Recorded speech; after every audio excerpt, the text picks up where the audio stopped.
Okay, so ticker symbol SONN may actually be preparing itself for a pullback, but there still may be some upside left before a continuation to that upside. Let's go ahead and validate now. What is up, you guys? Thank you so much for stopping by once again. This is ARCa coming at you with the ticker symbol SONN, technicals, raw price action, and statistical threat of analysis on this happy Monday.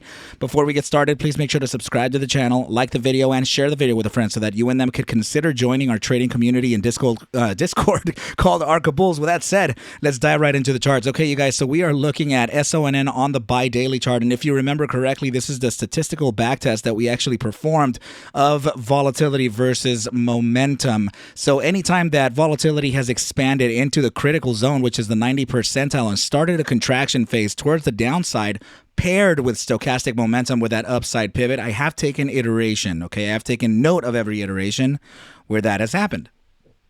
So let's just go ahead and zoom out just a little bit, right? So you can see that context, right? So there you go. Okay, so out of the entire trading history on the buy daily chart, we've had 23 iterations, of which 17 were guessed correctly to the upside. That gave us a 73, almost a 74% accuracy, right, for that upside. Now, why I am mentioning this right now is because there is a high potential that the buy daily backtest and this criteria has already begun to maybe, mature, right? So we were looking at a total move, according to the first standard deviation, the upper bound of the first standard deviation led to a move of about 151.36% to the upside, of which the price action would have led to about 59 cents to about 60 cents, right? So in this case, the average thrust based on this, based on the criteria, was about 92%.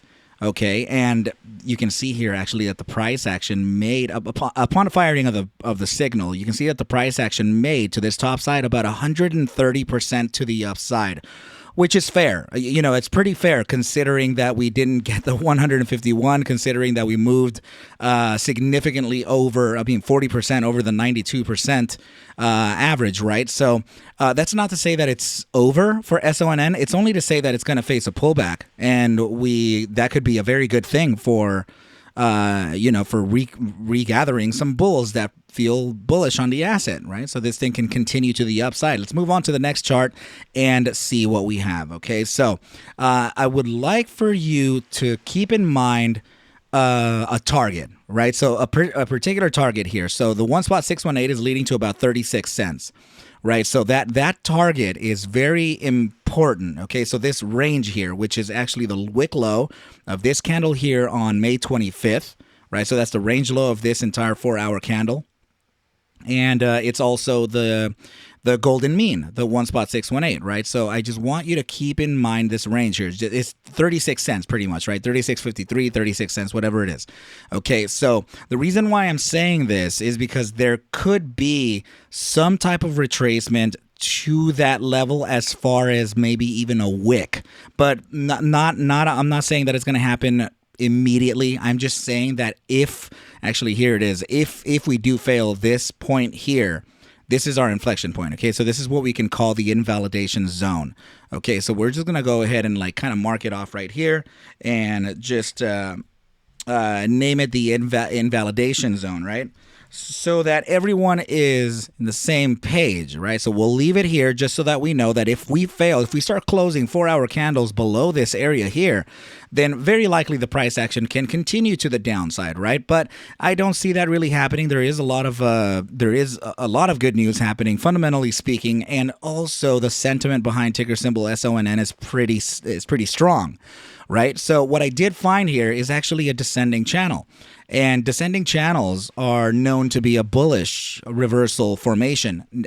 Actually, the narrative changed over the last year, to be clear. This used to be a bearish formation until about November of 2021. So since then, this formation has actually flipped the script. It is now a reversal formation, and you can actually find a price objective from it. Take a trend line from the top side of the formation all the way to the lower end of the formation, right? Make sure that it's completely vertical, right? And then you can imply a move to the upside. But in this case, we would have to see when we would break out of this, right? So remember, this is the 4-hour time frame. So, there's going to be several candles printed tomorrow. So very likely, this can actually face a little bit of an upside move, particularly to the zone of about 48.71, which is the resistance level of a geometric level. First of all, the 1.618 golden mean, right, in a different time frame, and also the top side of our channel. So this could be the resistance that we face as soon as maybe tomorrow, and then we can continue for a reaccumulation period.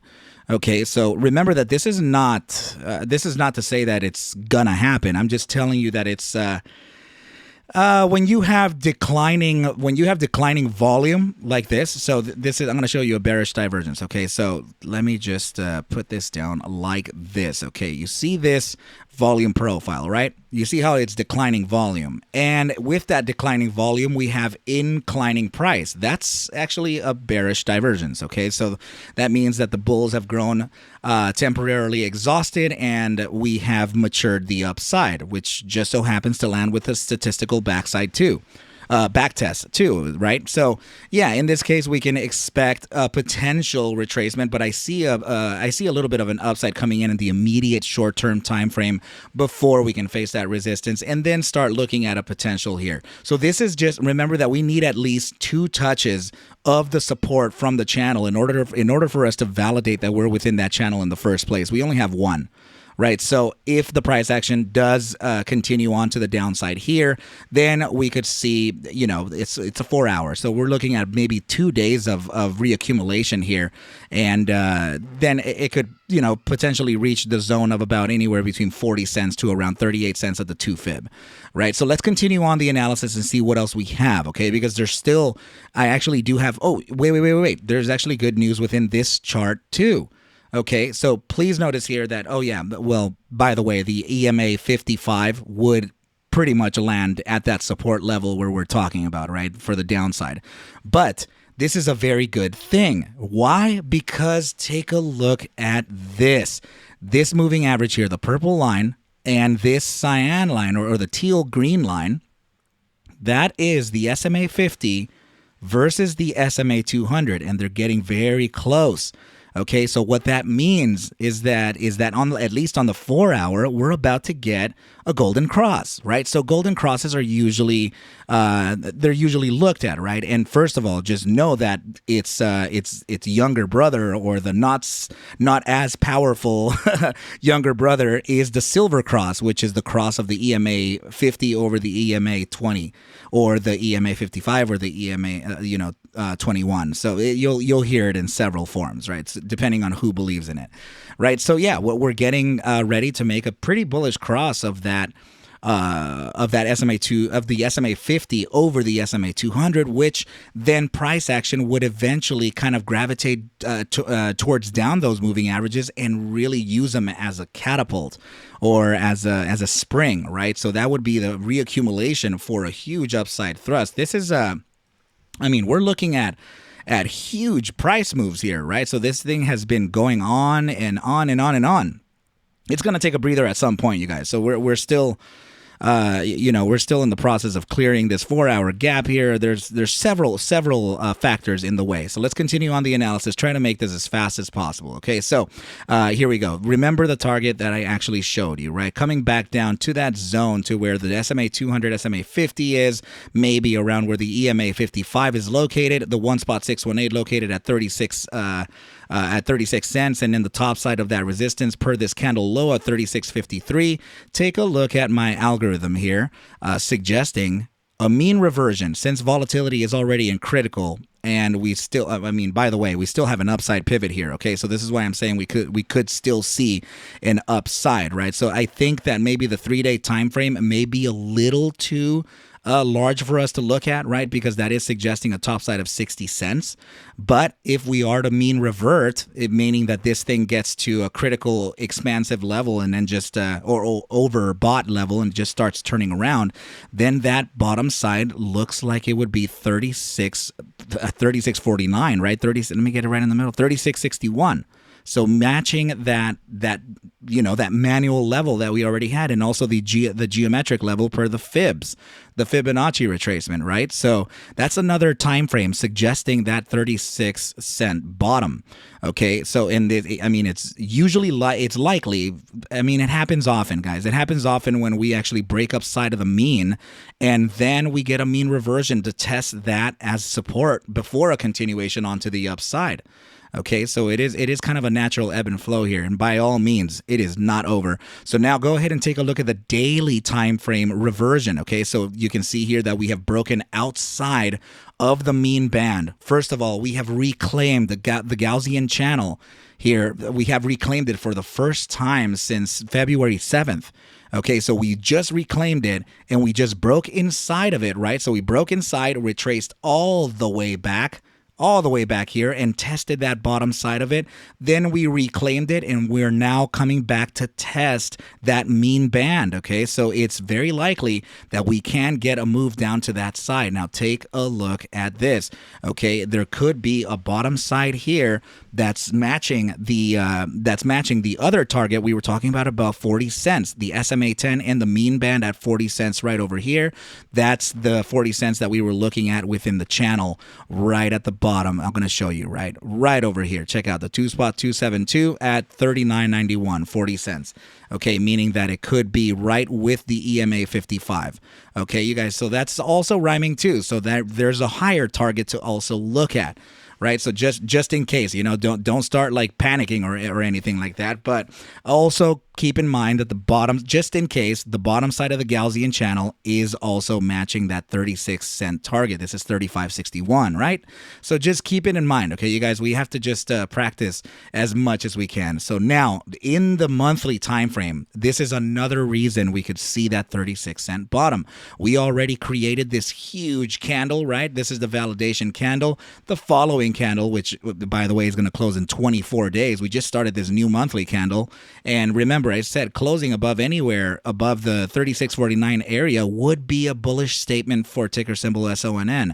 It would be ideal for the price action to come back down and validate the area between where 40 cents and where 36. What do you know?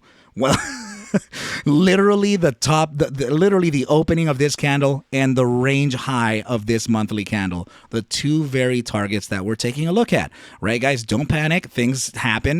This it's part of the trade. This is just what happens. Okay, so and again, I may be entirely wrong. It may not actually happen.